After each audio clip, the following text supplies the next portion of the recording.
विनम्रता पूर्वक अनुरोध करती हूँ कि वो अपने अमृत वाणी से हमें जनता जनार्दन नांदेड़ वासियों को संबोधित करे। कौन आया भाई, कौन आया,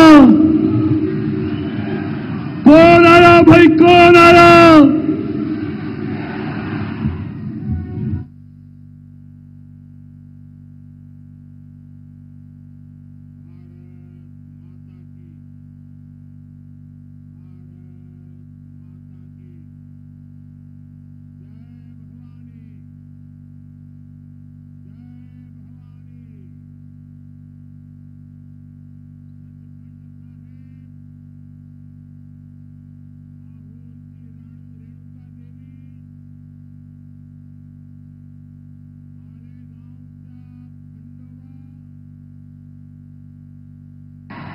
उनकेश्वर महादेव,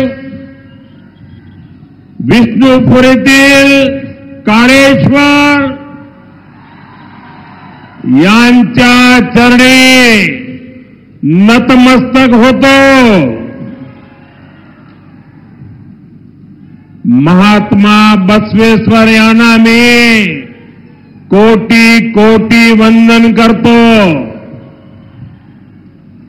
सर्व नांदेडकरांना माझा नमस्कार। मैं मराठवाड़ा की धरती से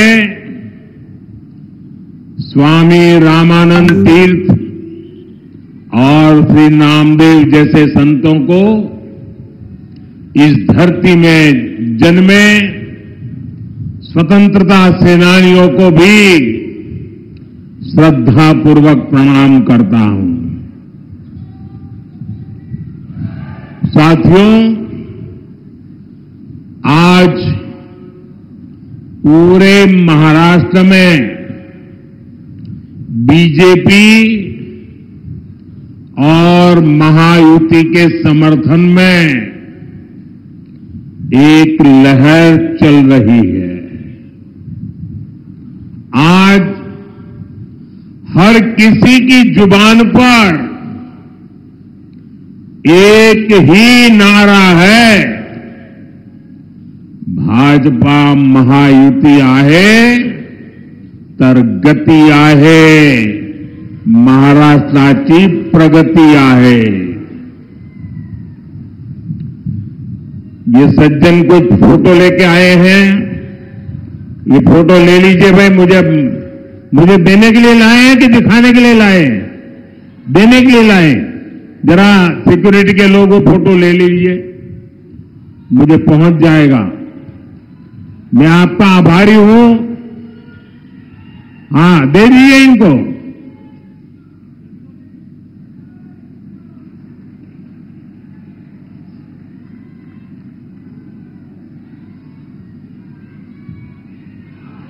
बहुत बहुत धन्यवाद आपका।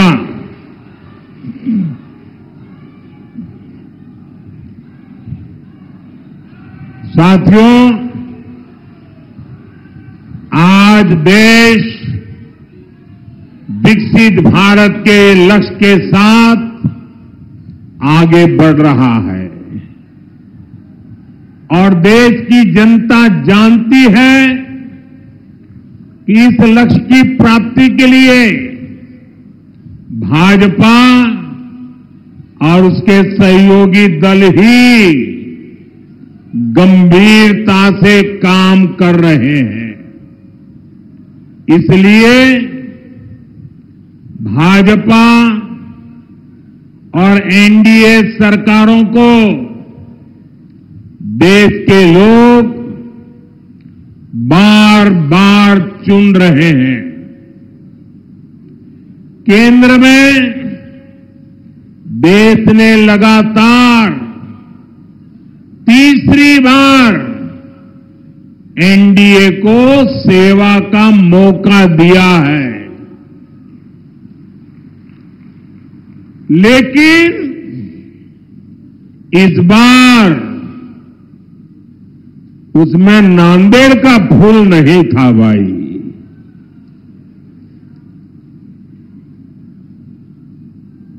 क्या इस बार नांदेड़ का फूल भी पहुंचेगा दिल्ली? पक्का पहुंचेगा। देखिए, आज मैं डबल ड्यूटी कर रहा हूं। एक तो मैं मोदी के लिए भी मदद मांग रहा हूं और दूसरा महाराष्ट्र के उज्जवल भविष्य के लिए भी आपसे आशीर्वाद मांगता हूं।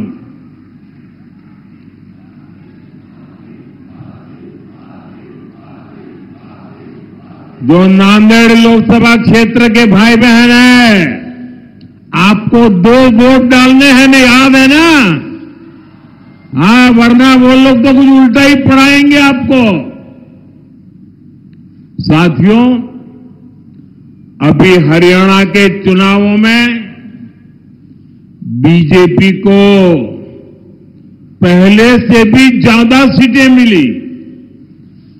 पहले से क्या, इतिहास में सबसे ज्यादा सीटें मिली। अब यही इतिहास महाराष्ट्र की जनता भी दोहराने जा रही है। साथियों, पिछले 2 दिन से मैं महाराष्ट्र में जहां जहां गया हूं, हर एक के मन में ये कसक है कि लोकसभा में जो कमी रह गई, इस बार विधानसभा में जम करके इसको पूरा कर देना है। लोग कह रहे हैं विकसित महाराष्ट्र के लिए महायुति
और उल्लास सब बेसिन से पानी लाने का फैसला किया है।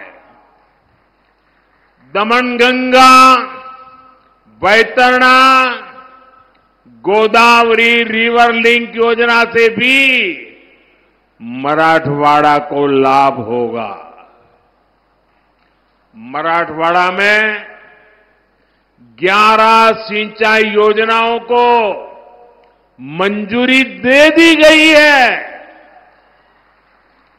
इस क्षेत्र की सिंचाई की समस्या दूर करने के लिए मराठवाड़ा वाटर ग्रिड परियोजना शुरू की गई थी, लेकिन जब महाअगाड़ी की सरकार आई तो उसने इस पर रोक लगा दी।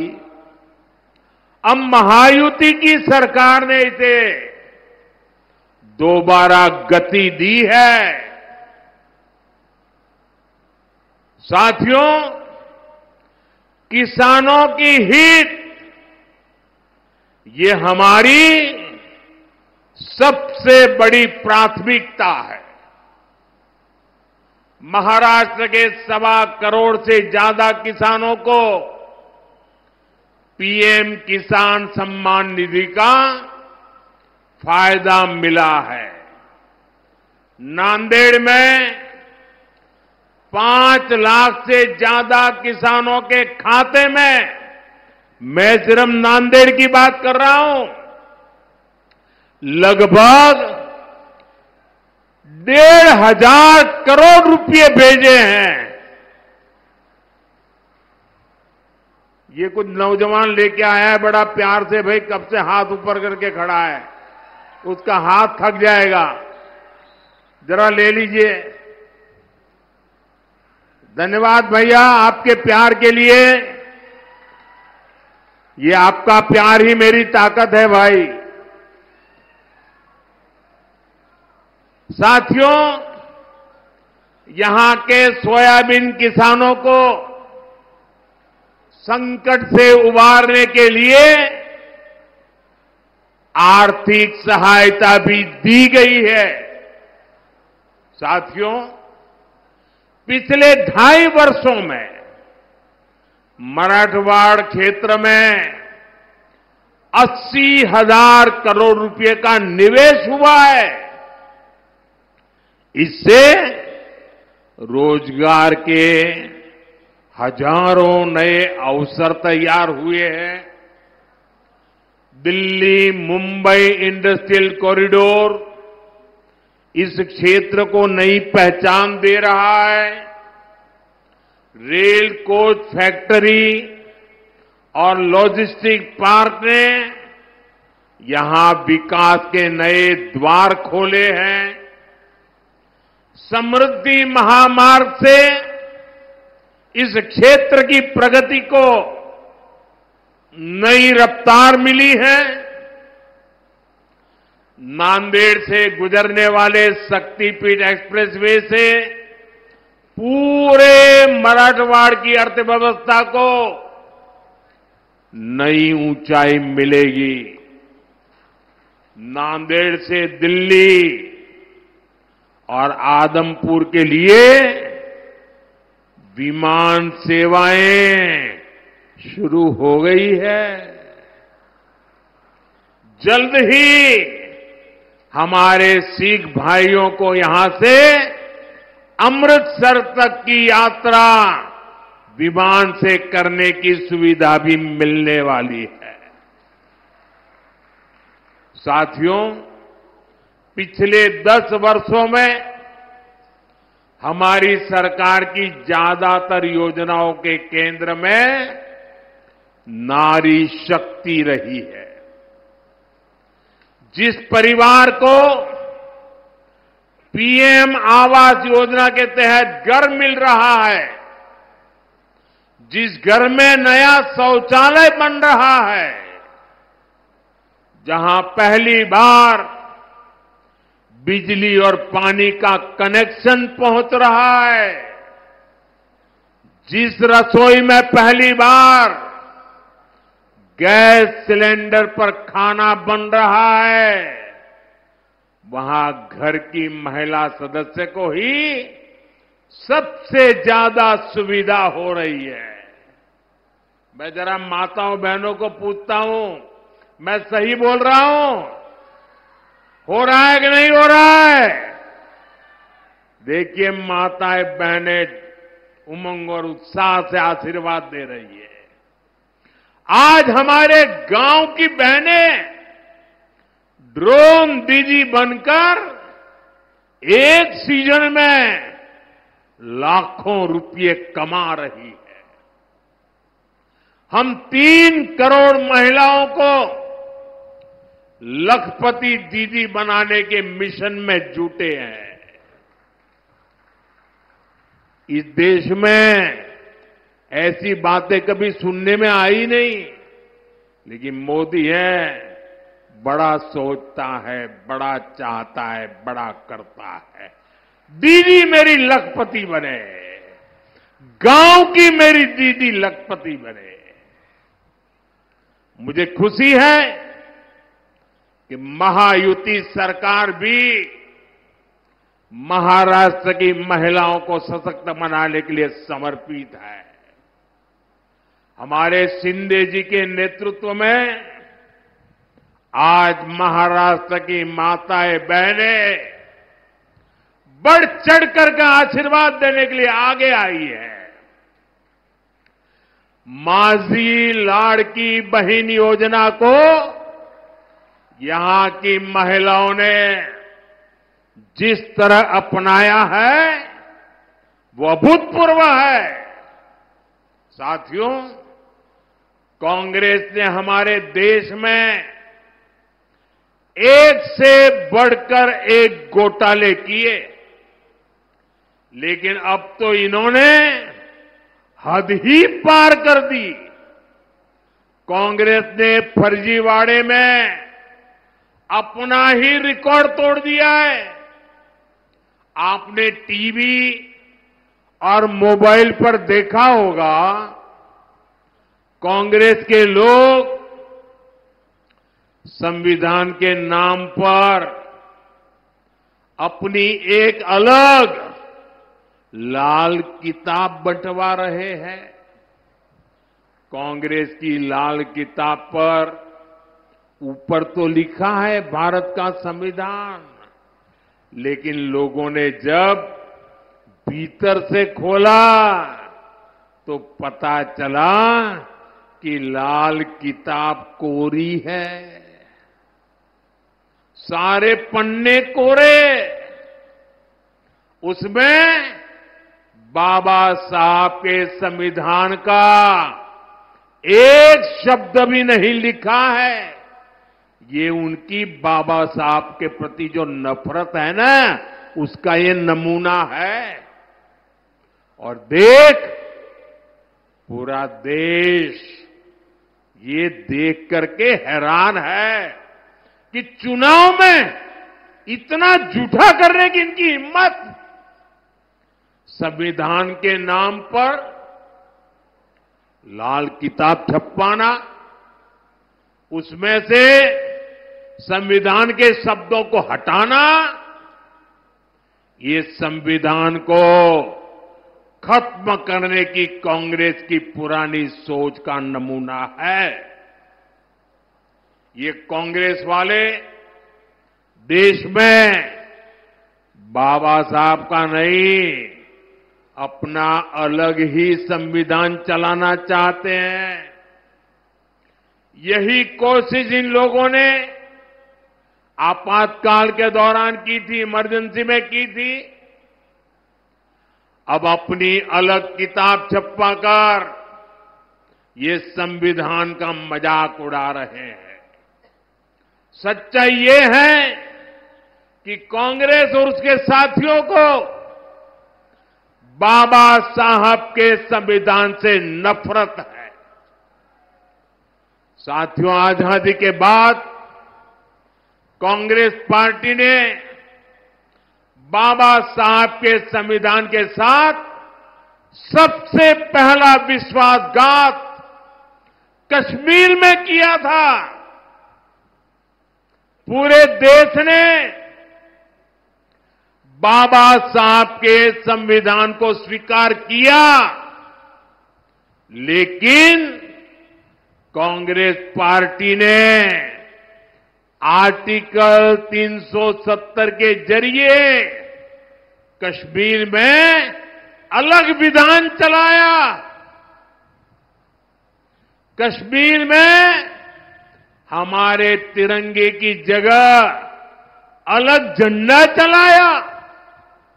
कांग्रेस ने जम्मू कश्मीर के दलितों को उनके कोई अधिकार नहीं दिए।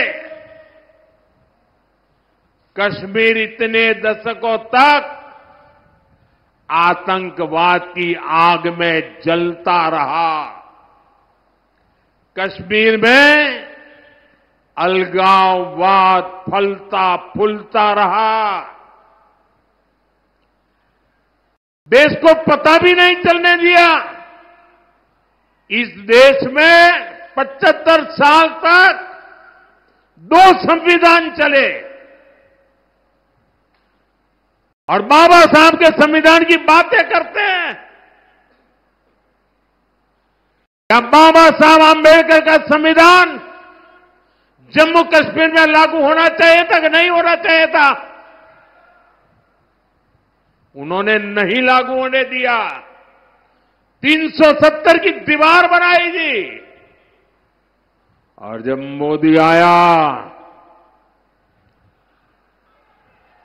दशकों के इंतजार के बाद हमने कश्मीर को आर्टिकल 370 की जकड़ से आजाद करवाया।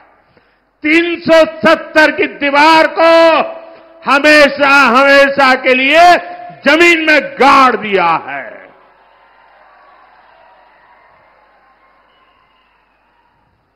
मैं नांदेड़ के मेरे देशभक्तों से पूछना चाहता हूं, आप बताइए 370 खत्म होने से आप खुश हैं?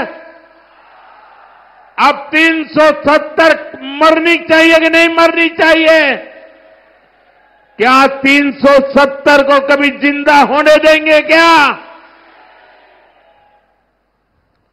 लेकिन देखिए मेरे नांदेड़ के भाई बहन, कांग्रेस इस फैसले के खिलाफ है। अभी जम्मू कश्मीर में चुनाव हुए थे, वहां कांग्रेस गठबंधन को सरकार बनाने का मौका मिला।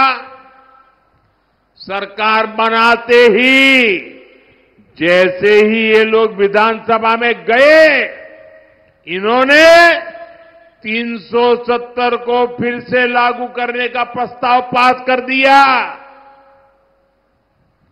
जरा कांग्रेस वालों को पूछिए, ये 370 के पीछे इतना प्यार क्यों है उनको? हमें जम्मू कश्मीर से प्यार है, उन्हें 370 से प्यार है। आप मुझे बताइए, जब से जम्मू कश्मीर से 370 हटा,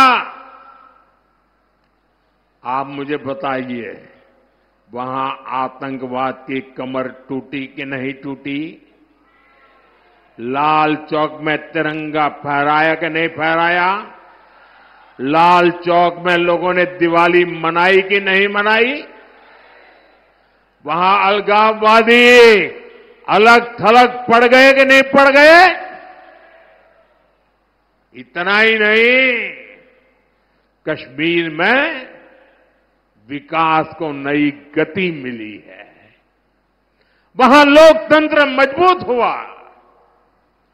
दलितों को पहली बार आजादी के 75 साल के बाद पहली बार दलितों को उनके अधिकार मिले हैं। लेकिन इससे परेशान कौन हुआ? सबसे ज्यादा परेशान हुआ पाकिस्तान, और दूसरा कांग्रेस और उसके साथी। अब तक पाकिस्तान पूरी दुनिया में घूम घूम कर 370 बहाल करने की मांग कर रहा था। कोई उसकी सुनने वाला नहीं था। लेकिन अब कांग्रेस ने पाकिस्तान का एजेंडा जम्मू कश्मीर विधानसभा के भीतर चला दिया है। क्या कोई भी देशभक्त, कोई भी मेरा मराठी मानुस ऐसी कांग्रेस को माफ कर सकता है क्या? मुझे पूरी ताकत से हाथ ऊपर करके जवाब दीजिए। ऐसी कांग्रेस को माफ कर सकते हैं क्या? ऐसी कांग्रेस को माफ कर सकते हैं क्या? ऐसी कांग्रेस को सजा दोगे कि नहीं दोगे? इस चुनाव में उनको पराजित करोगे कि नहीं करोगे? उनको सबक सिखाओगे कि नहीं सिखाओगे? कांग्रेस वाले जरा देख लो, ये महाराष्ट्र के स्वाभिमानियों की धरती है। महाराष्ट्र ये देश पर मर मिटने वालों की धरती है।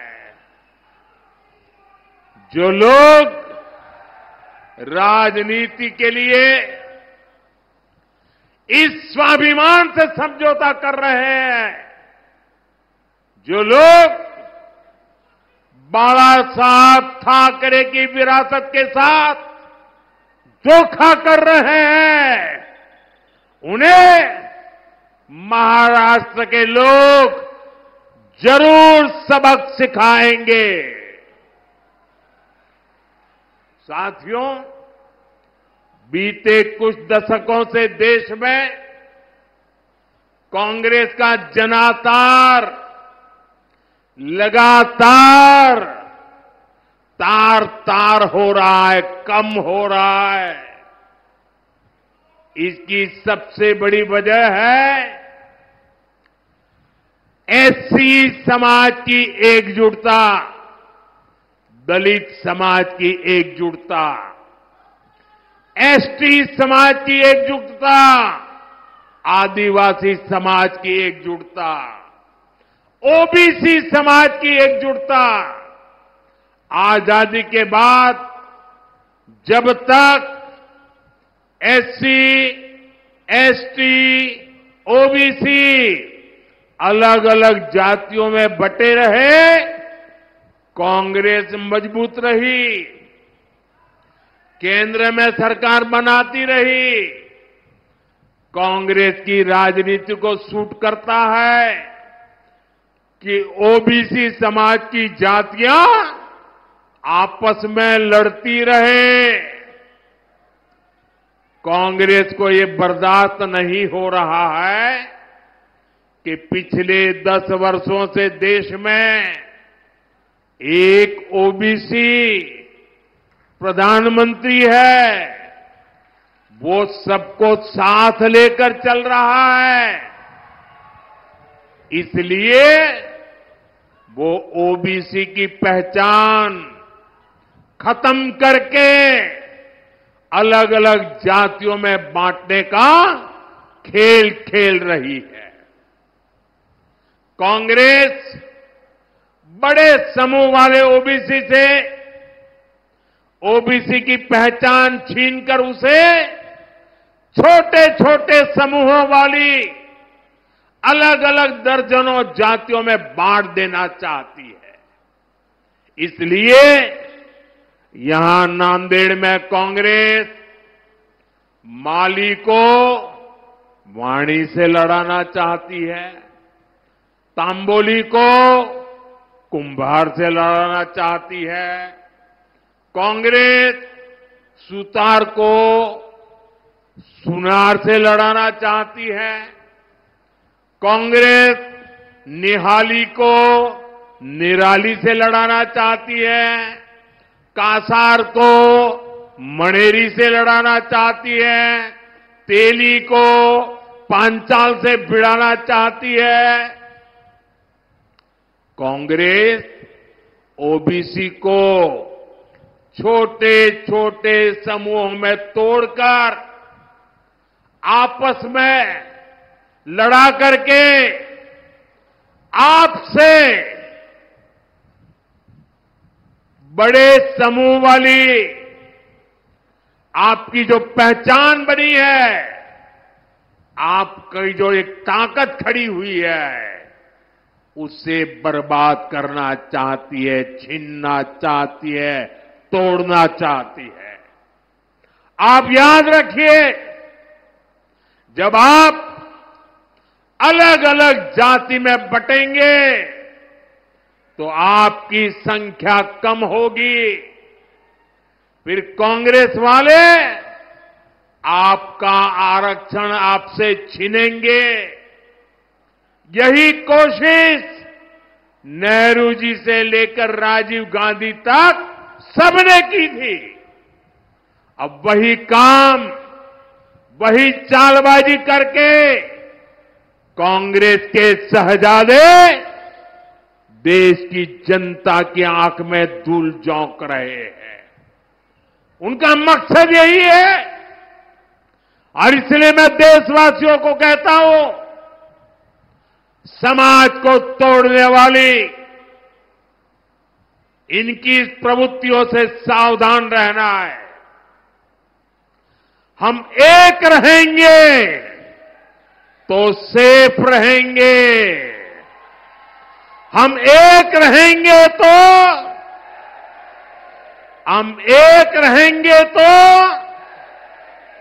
हम एक रहेंगे तो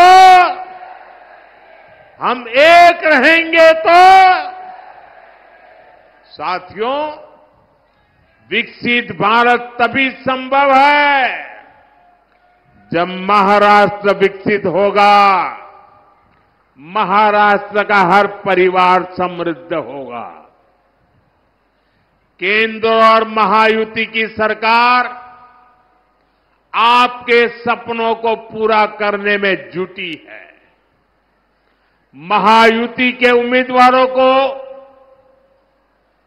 भारी बहुमत से जिताकर आप अपने भविष्य को सुरक्षित करेंगे। आपने आज हम सब पर इतनी बड़ी तादाद में आकर के जो आशीर्वाद बरसाया है, मैं नांदेड़ की धरती का, नांदेड़ के लोगों का, इस पूरे क्षेत्र के लोगों का सर झुका करके आभार व्यक्त करता हूं। मेरे साथ बोलिए, भारत माता की, भारत माता की।